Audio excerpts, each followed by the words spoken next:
नमस्कार और welcome back. Independence day की आपको बहुत बहुत शुभकामनाएं। मैं भी इंडियन एम्बेसी में जो चाइना में है वहाँ पे गया था। वहाँ पे भी तिरंगा हमने गाड़ दिया, आज वहाँ पे फैला दिया है। दोस्तों इतना मैस्मराइजिंग इवेंट था, पूरा वंदे मातरम वहाँ पे गाया गया, नेशनल एंथम था और प्लस एक मैसेज था मोदी जी की तरफ से। और यही मैसेज पूरे दुनिया की जितनी भी एम्बेसीज हैं वहाँ पर ये मैसेज भेजा गया which was crystal clear, don't take us for granted. वहाँ पे जो चाइनीज ऑफिशियल्स हैं वो भी आए हुए थे, वो सुन रहे थे कि मोदी जी क्या बोल रहे हैं। दोस्तों ये इवेंट जो है इसके अंदर दो चीज़ें करी हैं जो हमारा इंडिपेंडेंस डे का इस बार मूवमेंट था। उसके अंदर एक तो ये है कि मोदी जी ने वॉर डिक्लेयर कर दिया। बहुत लोग हैं जिनके ऊपर वॉर को डिक्लेयर किया है, कुछ आपको मालूम है कुछ आपको नहीं मालूम। वो कुछ चीज़ें, क्योंकि मैं भी वहाँ पे जो काउंसिल जनरल हैं उनके साथ प्राइवेटली मीटिंग करके आया हूँ, तो मुझे मालूम है कि क्या हो रहा है।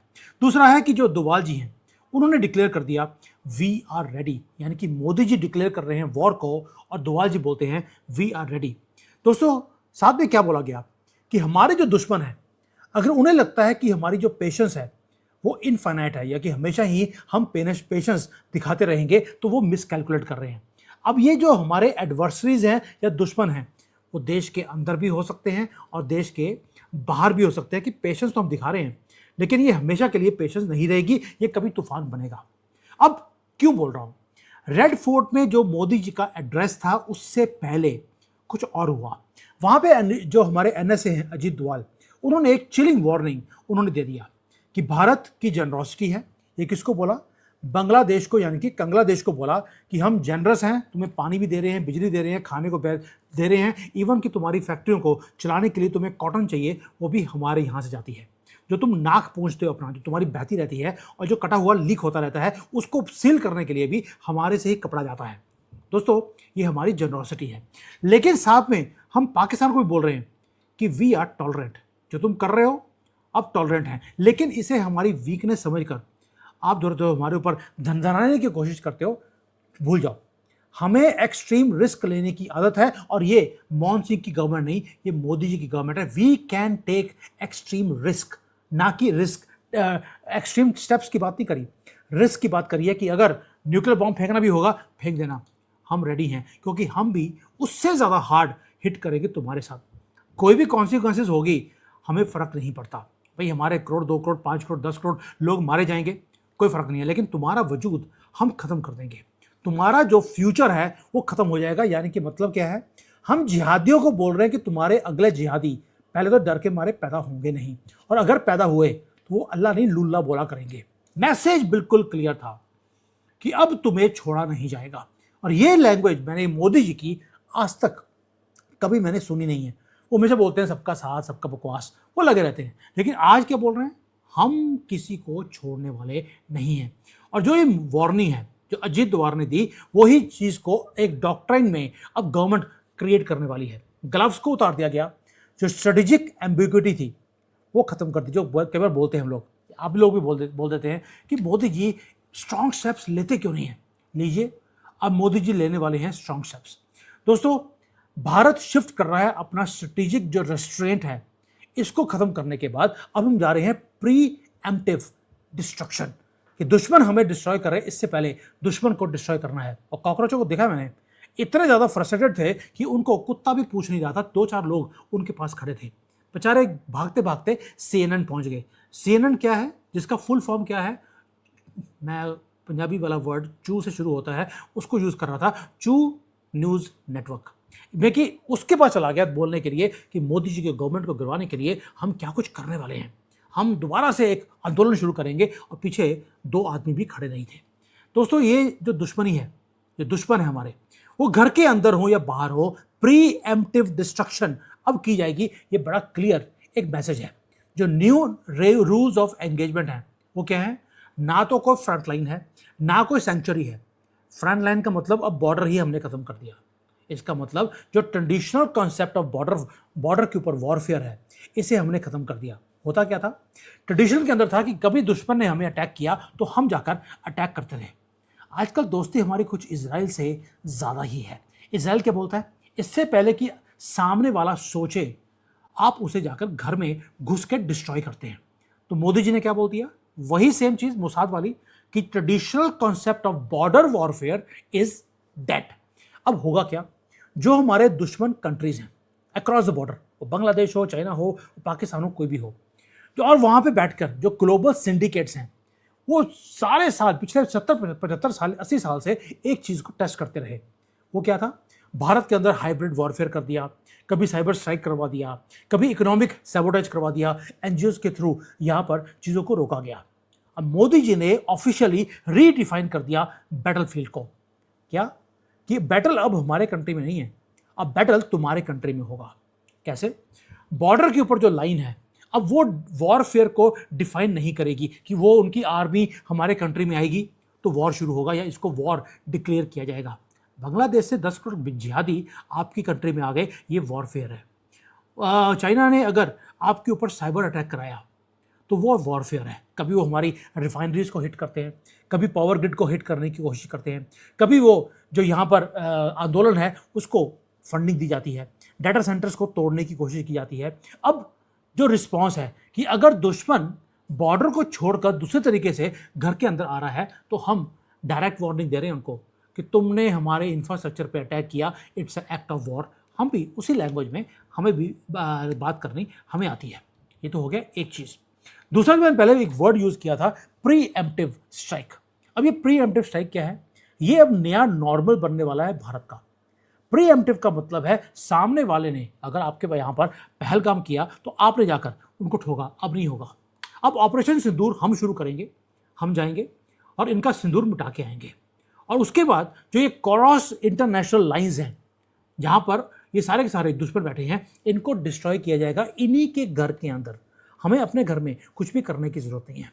इसलिए जो एक्शन होगा, मोदी जी ने बोला swift, deep, catastrophic and we will take the lead.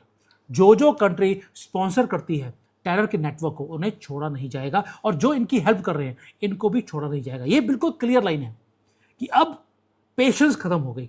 ये मोदी जी बोल रहे हैं जो कि पिछले 12 साल से पेशेंटली काम करते रहे। मुझे लगता है सुमित जैन की कोई है एक धुरत चाइना में बैठकर, वो हर रोज इनको पुश करता है, मोदी जी ये सबका साथ सबका बकवास बंद कर दीजिए। मुझे लगता है रेड फोर्ट में उन्होंने खड़े होकर डिक्लेयर किया है ये सबका साथ सबका बकवास नहीं चल सकता, ये मोदी जी बोल रहे हैं। Thank God to Sumit Jain जिन्होंने थोड़ी सी पुश करके इनको यहां तक ले आए।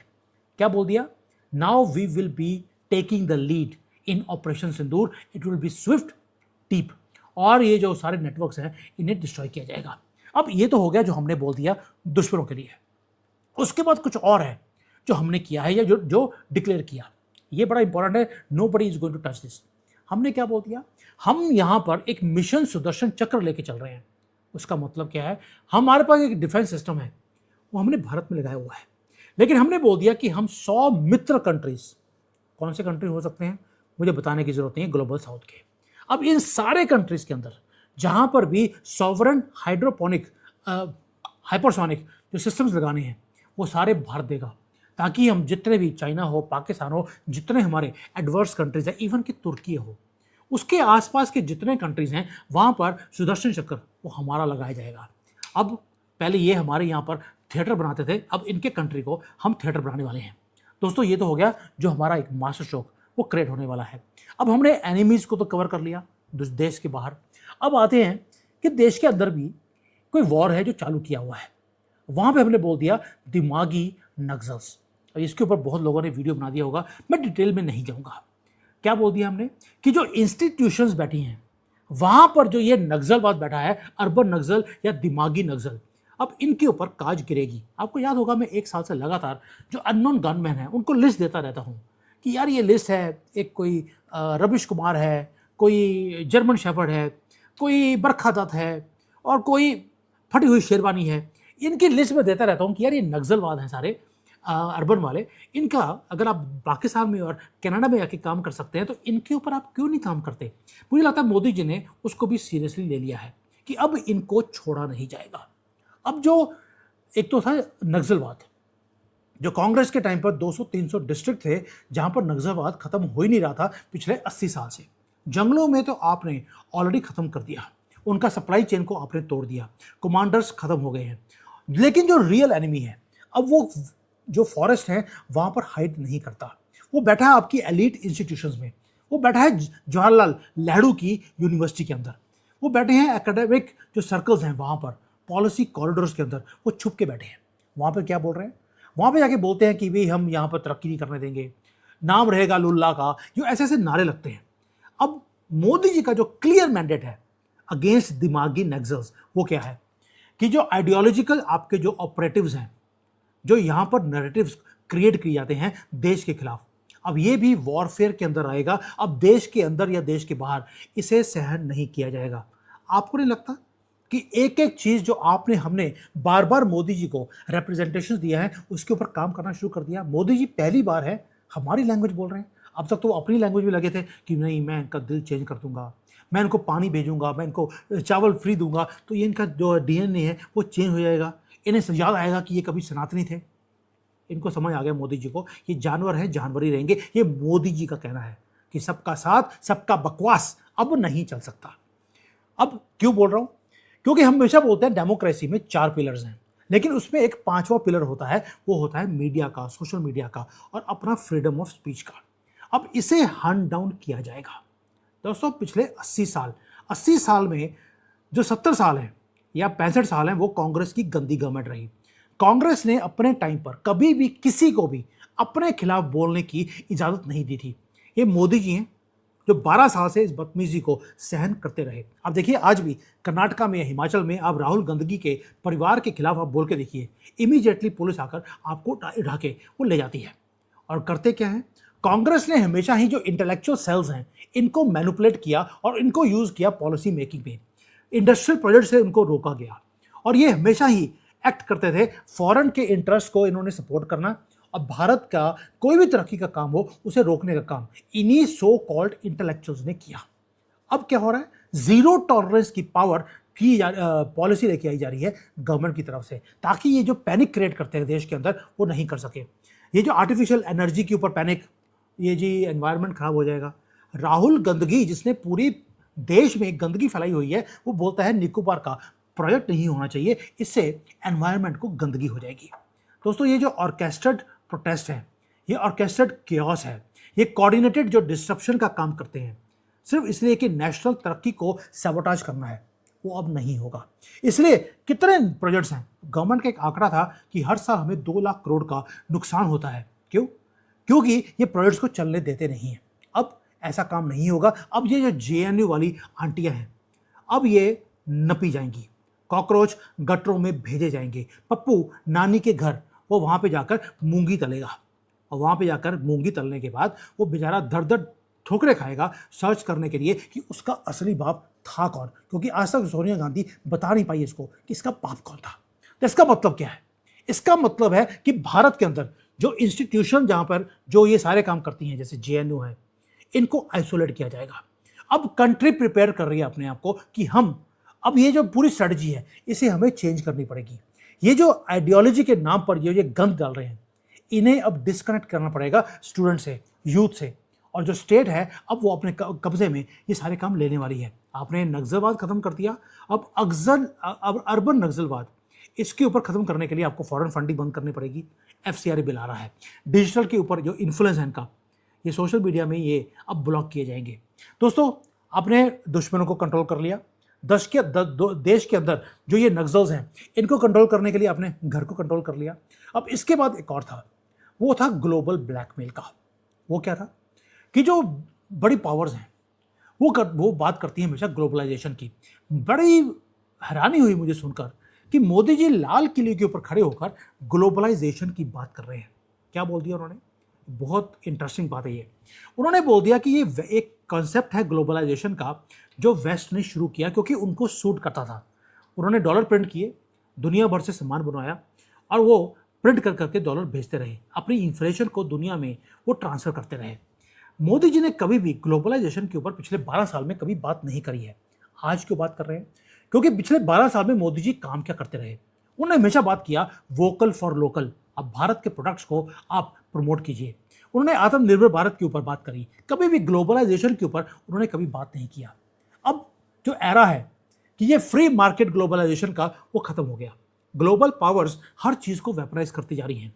क्रूड ऑयल हो, माइक्रोचिप्स हो, क्रिटिकल मिनरल्स हो, फर्टिलाइजर हो, कोई भी चीज हो, जो जो डेवलपिंग कंट्रीज को सामान चाहिए उसे वेपन की तरह हमारे खिलाफ यूज किया जा रहा है, कहीं हम भी तरक्की ना कर जाएं। इसलिए मोदी जी ने क्या किया, मोदी जी को मालूम था एक दिन ये आएगा, हम एक काउंटर ऑफेंसिव हमने करना शुरू कर दिया। ये लाल किले से खड़े होकर हमने ललकार दिया है। क्या यूएसए ने ट्राई किया ऑयल की परचेज को कंट्रोल करने के लिए, हम चले गए रशिया, हम चले गए यूएई, और वहां से 80-90% हम तेल ले रहे हैं रुपये में। इनका जो स्ट्रांग होल्ड था उसको तोड़ दिया। दूसरा था बीजिंग का रेयर अर्थ के ऊपर मोनोपोली। भारत ने क्या किया, हम गए साउथ अमेरिका में, ऑस्ट्रेलिया में, और वहाँ पे जो डोमेस्टिक एक्सट्रैक्शन है हम वहाँ से मिट्टी लेके आ रहे हैं और उसको प्रोसेस कर रहे हैं भारत के अंदर, ताकि जो टेक्नोलॉजी और डिफेंस के अंदर जो लीवरेज हमें चाहिए वो हमें मिल जाए। सेंट्रल एशिया में ऑलरेडी मैं बड़े डिटेल में वीडियो बना चुका हूँ कि सेंट्रल एशिया से कैसे हम रेयर अर्थ, ऑयल, गैस हम ले रहे हैं।